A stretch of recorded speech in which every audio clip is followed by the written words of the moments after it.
this was just a short story about the help I received from Jackie Thompson, and actually two guys, Jackie Thompson and Sonny Broadus, and actually went to Jackie's house, and I said, Jackie, I need some help. And he said, what's that? And he says, I said, I need help with forge welding. I said, I can forge weld 5/16, no problem, but every time I get to 1/4 by half when I'm swedging something, turning it, it doesn't stick for me. And I didn't have a coal fire at the time. We were doing it in a gas fire.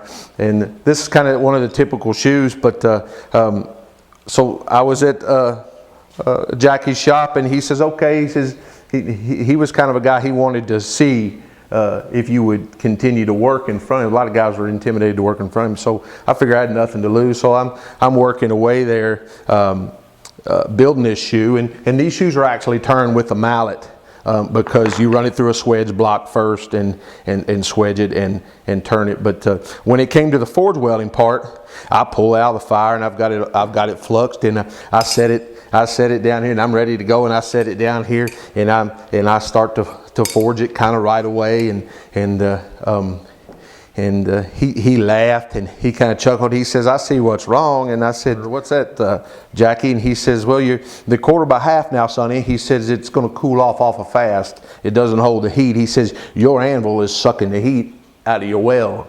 And he says, you need to preheat that anvil and make it, it's what you got to go fast. You're spending too much time, you're taking too long. So at a later date, I was talking with Sonny Broadus. I was fortunate to spend a little time with him when he was working every day, and he came up with something that I thought was really unique. I'm not sure that he invented it. He just showed it to me. He ended up giving me this thing. But one day we're in his shop in Shelbyville. He had a shop, and he comes out with this thing. He's welding a bar in the fire. He comes out with this thing. He had it in his forge.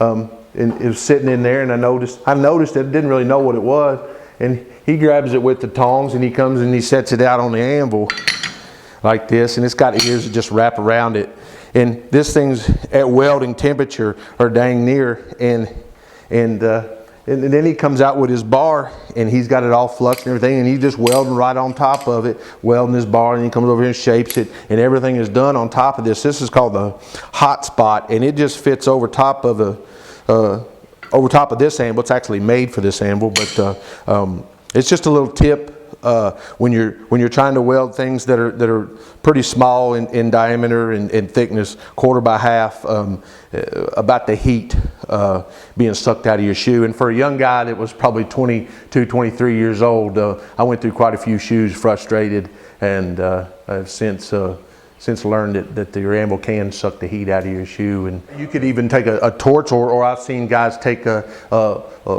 very thick steel, 3/8 or higher 1/2 inch steel, and preheat their anvil. But this is just very quick, and something that Sonny has showed me that I kind of keep in my back pocket for welding some of the thinner stuff. I don't make a lot of these anymore because of the ready-made stuff, but if I do, sometimes you can't get what you need from a ready-made shoe, and you can kind of forge these out yourself.